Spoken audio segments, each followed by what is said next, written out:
Hello and welcome to another edition of Interview with DJ Nocturna.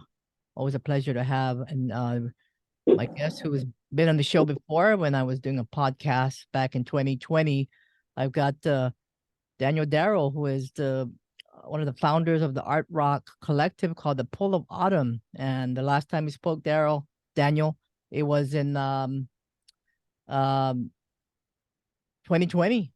I think it was in December of 20. Yes, it was 2020. It was kind of in the middle of the pandemic, and Yeah, I remember that. locked down for quite a while. Yeah. You were telling me about the lockdown, and it was horrible. And at the time, it was just like, and it was. I think we were talking about your third album, Small Colors, at the time. Yes, yeah. So I was.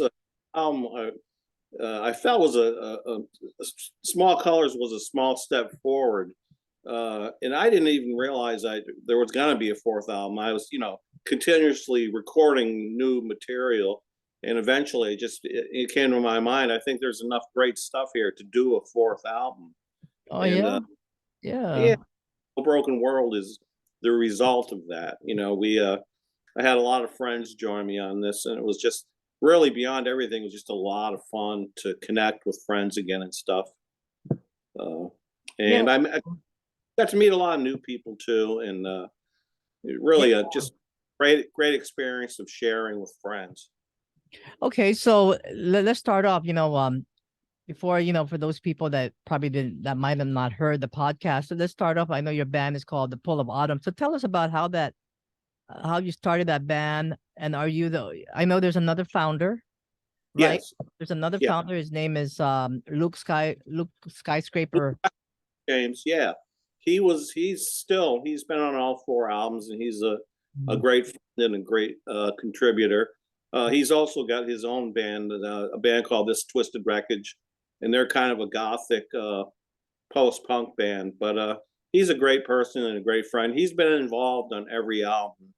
On this album in particular, I tried to really reach out to a lot of different artists. I was trying to just continue with the variety of sound, and on this new album, even down to the production and the order the songs appear, I feel like I really found a good sound, and I really put a lot of effort into the production of the music. I mean, So is it just you two in the band? Just you? oh no, it's really a collective where Okay. I collect stems or files from other artists, and Okay. and then How did you start the band? How did you start the Pull of Autumn? How did that all begin? yeah, well, 2015, my wife had passed away. We had played in another band in the 90s called Joanna's House of Glamour, Mm-hmm. and we performed in Europe. We were on a small label out of Baker, Louisiana, called Salem Records, and it was kind of like in the same vein as 4AD. It was kind of like the American kind of version of 4AD, kind of like Project Records. There was Oh yeah. Beautiful. yeah, they were all kind of a network of one sound, which is kind of the dream pop sound that was kind of started by like A.R. Kane and bands like that. And we toured Europe. We had a nice run, and my wife, who passed, her name was Laura. She was my musical partner, and after she passed, after this long grieving process, I realized, as a guitarist, I could probably go out and do some other projects, but something just said, you've got to try to change it up a little bit. So ultimately, I sold pretty much all my guitars, bought studio equipment and synthesizers, and started working on music. Electronic. Basically, at first it was electronic music, but since it's branched out into every form of music, and it's just been a really exciting. It was a change, and it was a good way to help get me out of the grieving period of the loss of my wife. I mean, just getting into the studio and recording, and just it was like a really soothing experience for me. And that's how it kind of started. It was just me wanting to. I know you got 4 albums now. I know the first one was called The Pull of Autumn, the self-titled album, back in 2018, right? Is that when you Yes. started that? Okay. And then Afterglow, Yep. 2019. Then in our podcast interview we did like in 2020, we were talking about Small Colors. And now you have a new album out. It's called Beautiful Broken World, which consists of 15 songs. You released this back in last month, December 9 to be exact, on Yes. RBM Records. Yep. And I know you got a bunch of great collaboration in this album. I wanted to talk a little bit about some of them, and I know one of them is, of course, the legendary producer Adrian Sherwood, who did a remix of the song Outlaw Empire. Yes. Here, I can tell you how that came about. Yeah, A Scott Crow runs a label called Emergency Hearts out of yeah, Austin, and he had released all the Salemore Records, you know, the label I was speaking about, out of Louisiana. They are called the Dr. Def series, and there was like 4 volumes with all different art rock and kind of gothic bands. And he reached out to us, and he wow, ended last year reissuing all the Joanna's House of Glamour albums on Emergency Hearts. And I noticed when I was looking through his catalog, he had Mark Stewart on there and Adrian Sherwood. So I reached out to Scott Crow and I said, boy, it would be like a dream come true if I could somehow collaborate with Mark Stewart. And to my surprise, a half hour later, Scott Crow wrote me back and he says, Mark's all for it. And they sent me the stems to the song, and that's how that happened. It was just a meeting, you know, of like-minded people. It's just Adrian Sherwood and Mark Stewart's way of thinking musically isn't that far removed from mine. They're into you know, mm, remixing, doing different tracks, working with different people. So the Emergency Hearts record label has a really diverse and open way of thinking about their music, and I was very happy that they allowed, or you know, gave me the opportunity to work with Adrian Sherwood and Mark Stewart. You know, it's just so great when you. It kind of reminds me of the old Rough Trade label. It's just like a real community of artists that oh yeah, want and produce music together. So that's how that came about. It was really, really an honor for me to work with both those guys. Really respect yeah, both. that's amazing. And that song is that track is called the Outlaw Empire. Is that now you got Yeah. 15 tracks here, right? Is there any other particular song that you want us to look out for? Well, there's one called Moonbeams, Okay. uh, which is a cover of a band called the Family Band. And on that song, I kind of reached out to some local guys, local musicians. This guy named Paul Everett and another guy, Craig Jordan, out of Providence, Rhode Island.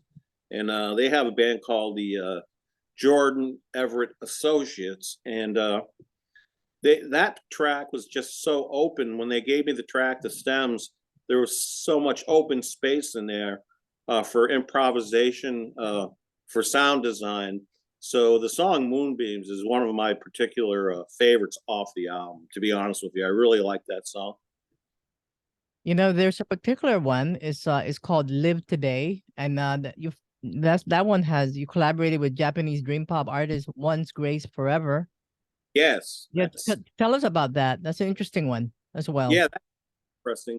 Well, I heard some of their music just by I found them on Facebook and I started talking, you know, listening to their music. So I approached them about the possibility of you know, working together on a tune, a collaboration, and they were very open to it. They're much younger musicians, and that's really important to me too, because I like the diversity beyond nationality down to age. I mean, I think music should be ageless, and they're a very young shoegaze band, and they were kind enough to send me the stems and say, you know, go do what you want with the song. So I ended up removing the original drum track, and I added a different drum track, and I added synthesis and some sound design to the song, and that was another one I really enjoyed doing. You know, and working with younger artists, really great for me. Yeah, there's 15 tracks in here. If people want to find the album, they can find it. What's a good how can they find the album and Well, if you want to purchase CD, just go to Bandcamp. Uh-huh. But it's available just about everywhere. Spotify, iTunes. It'll be available everywhere if you just want to digitally download it. But me personally, I've always been a lover of vinyl and CDs, so I still prefer the older, way of hearing music, even though I know digital is a much necessary thing as far as getting your music out there. I mean, that's the way to do it digitally. So, but they can get it at Bandcamp.com, Spotify, iTunes. It's just about available everywhere. I noticed too the album artwork is really has a lot of graphic pictures of butterflies. Uh, Is there a theme there?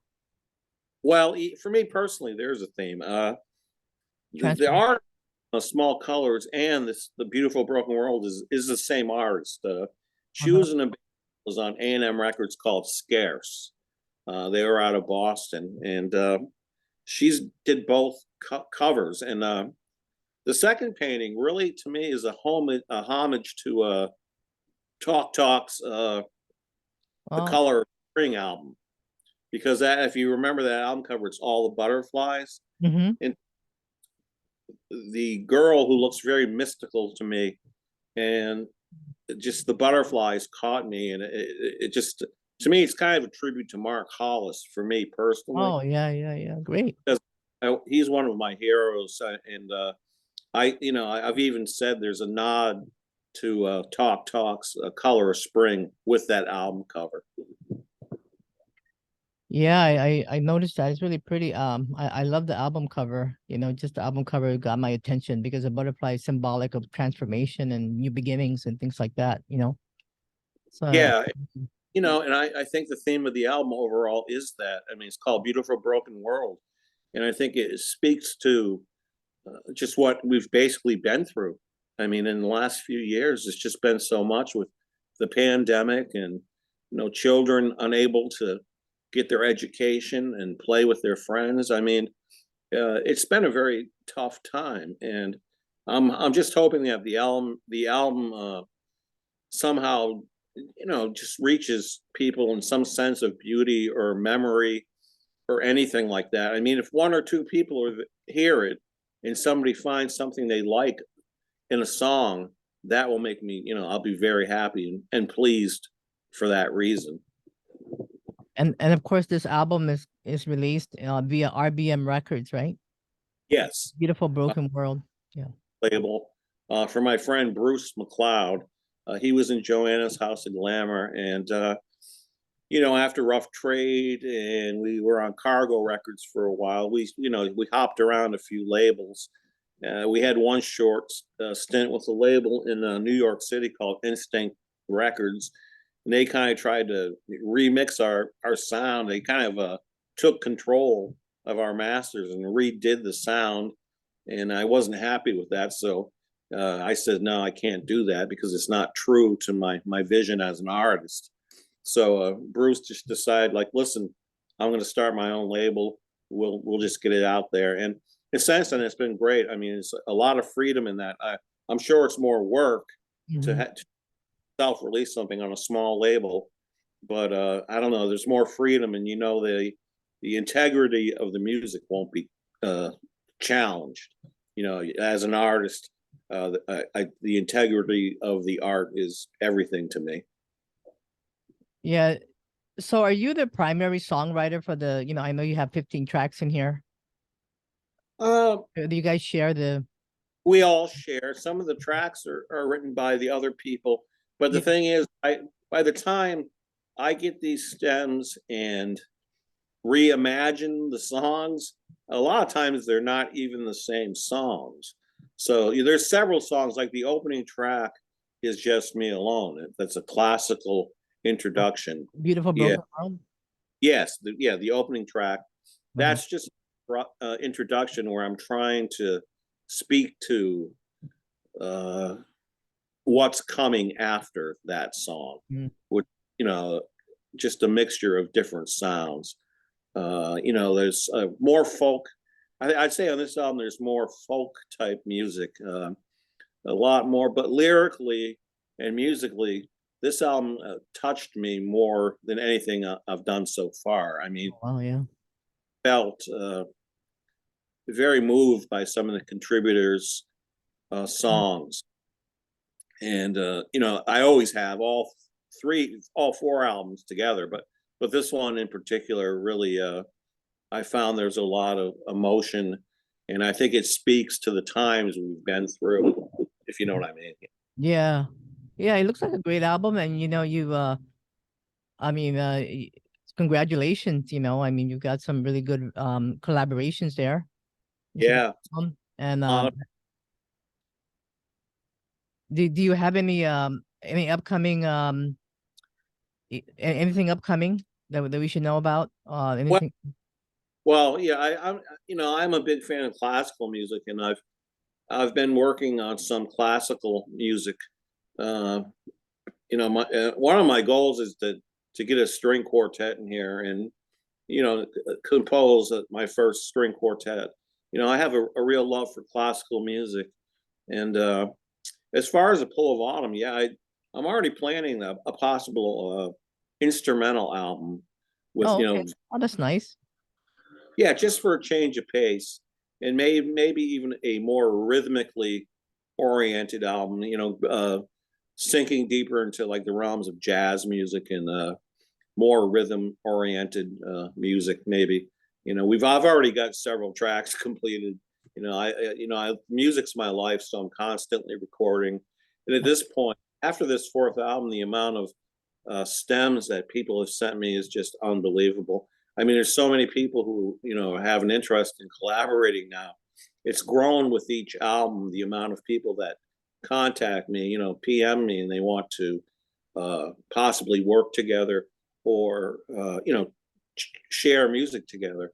So I feel like the thing I love about the Pull of Autumn is it's like kind of like a universal band where people just a universal voice, where I Yeah. think like-minded musicians get together and basically have the same intent, which is nothing more than to create beauty. I don't think that anybody in the Pull of Autumn reaches any or has any other goal than creating beauty. Yeah, exactly. Yeah, that's beautiful. That's beautiful how you said that. Yeah, Wow. thanks. That Congrats. that's how I feel about the band and the artists. I mean, I've gained some really great friendships through this, and after the pandemic and stuff, it was just really nice to have people reach out and have an interest in playing music together. It's just a really fun project. Yeah, and like I said, if people want to check out your music, is the Pull of Autumn on Bandcamp. Just look for the Pull of Autumn, or RBM Records as well is in there, right? And then you're also on Twitter and Yes, Facebook, and you have a YouTube yeah, channel. we have everything. We have Twitter, everything. Yeah. Uh, the whole thing. You can purchase all four albums. Will be available. They're all available on Bandcamp, and I love all of them, and I feel a real growth with each one. It's funny because as an artist, you always look back on what you've done in retrospect, and each one to me has gotten closer to the goal I was trying to achieve with the music in the first place, which is a group of artists who love music and want to create together for the one goal, creating music. It's like no egos. And it's funny, like these guys, Phil Parfait, all those guys are just beautiful, beautiful people. They're just the finest people you'd ever want to meet. Oh, yeah, yeah. Well, I could certainly yeah, I totally agree with that. Well, Yeah, of course, big shout out to Shauna and Shameless Promotion PR. yeah. And if you're watching out there, on my YouTube channel, please like, subscribe, and share. And thank you, Daniel, for being on the show again. And I'm looking forward to your new album when it comes out. And you'll constantly be writing. But this one, if people wanna, Never stop. Keeps me young. yeah, absolutely. So Beautiful Broken World is out now. It's an LP out December 9th on RBM Records. You can find it also on Bandcamp. The Pull of Autumn. All right. Thank you, Daniel. Yeah, thank you. I'm going to turn Take this off. Thank you. Bye-bye. Okay, wait, hold on Bye. a second.